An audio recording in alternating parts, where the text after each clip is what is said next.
Hi, it's Jennifer, Oliver O'Connell, and Laura Rebecca, Off the Beaten Path Retreats. So we are going to do a little demonstration on turning what are considered Yang postures into Yin.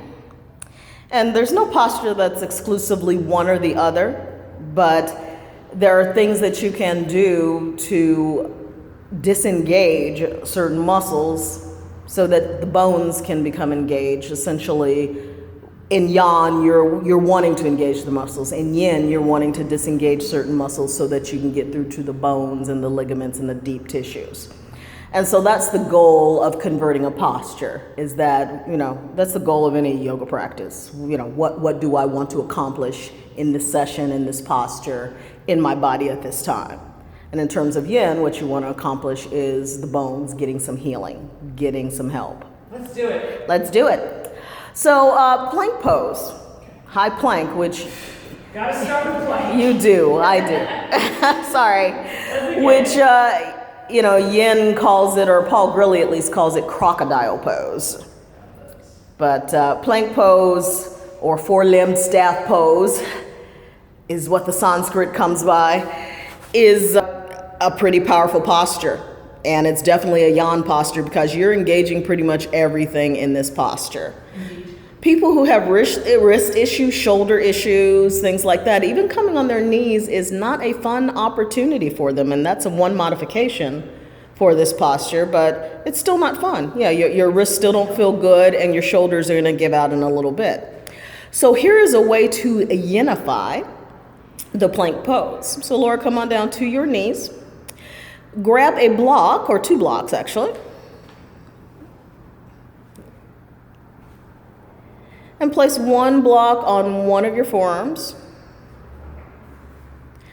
and another block on another of your forearms. And then drape your palms either up or down. Yeah.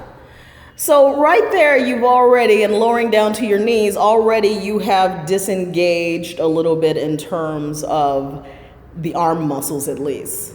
And so that's going to allow some shoulder space, some healing, but then you still have the engagement in the belly, which is one of the primary reasons why we like to do plank in the first place. I also noticed my other muscles in my arms were engaged. It's weird. Like here, I feel like it's my wrists and my shoulders doing all the work, but if I do this, I'm using like my biceps so much more. Yeah.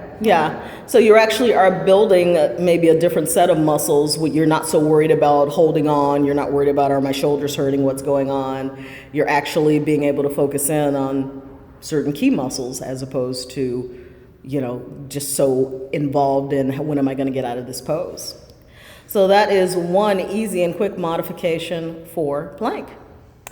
Even tabletop, and go ahead and go into tabletop for me. Hands and knees, which is where we start a lot of our postures in Yin and Yang yoga, especially Yin. Even this, for certain people, particularly some elderly people, not fun. No fun at all. Here's a way to modify tabletop. Go ahead, Laura, and grab a bolster. Put it underneath your knees. That takes out the knee quotient, and you can even place a bolster at the back of the knees. Some people, that's a real double cushion that allows them to still get that openness in their hips and the stretch in the hips without having to worry about, am I dumping? Am I, what's going on? And same principle with the blocks, grabbing one and putting one under your forearm, and then another one under your forearm.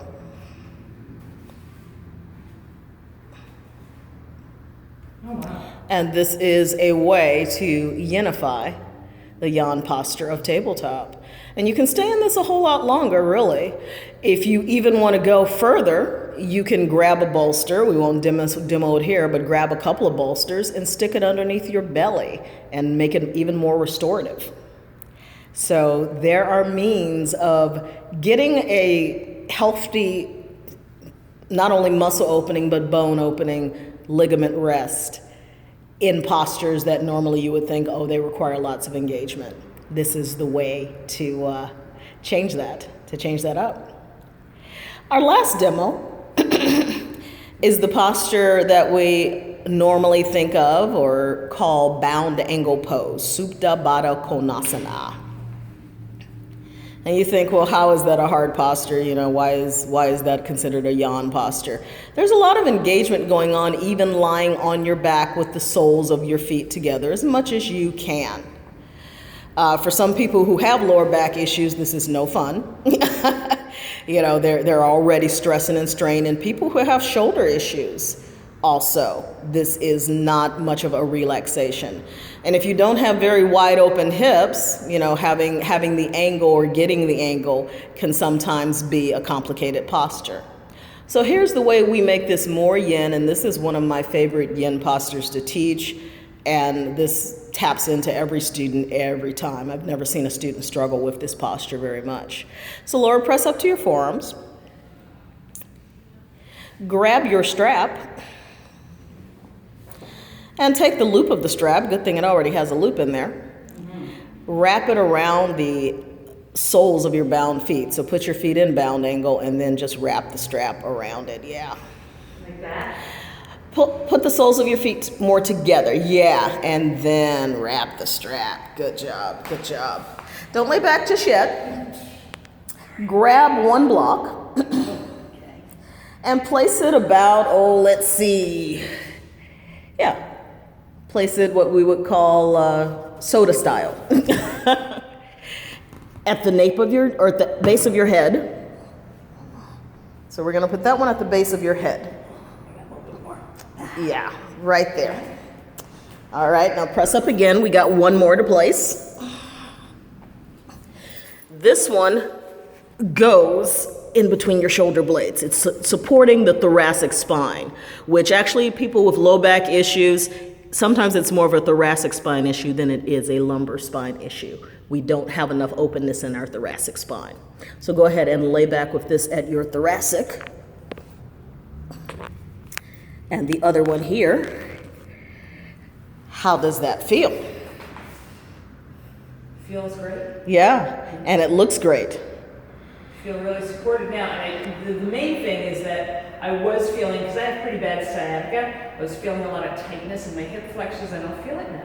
Yeah. But I'm still getting the benefits of the pose. Exactly. So keep posture. If you're someone that suffers from sciatica, this is a good way to modify bound angle or Yin-ify bound angle so that you're taking those press points out and you're still getting the benefit. You lay in this for 4 minutes, 5 minutes tops, you're still getting lots of hip opening, but your bones are getting a chance to soothe and relax. Your shoulders are opening, and you're even getting some heart opening. There's a little bit of a heart lift going on, which is part of what opens your thoracic spine, is heart opening.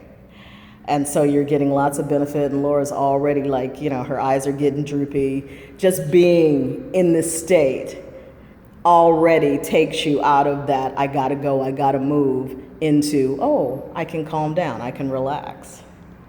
So these are 3 postures that, bada bang, bada boom, with the right props and the right direction, you too can change a yang posture into yin. We'll be doing more of this and lots of this at our Off the Beaten Path retreats, October 26th through 30th of 2017. So hope to see you there. I hope to see you too. Bye.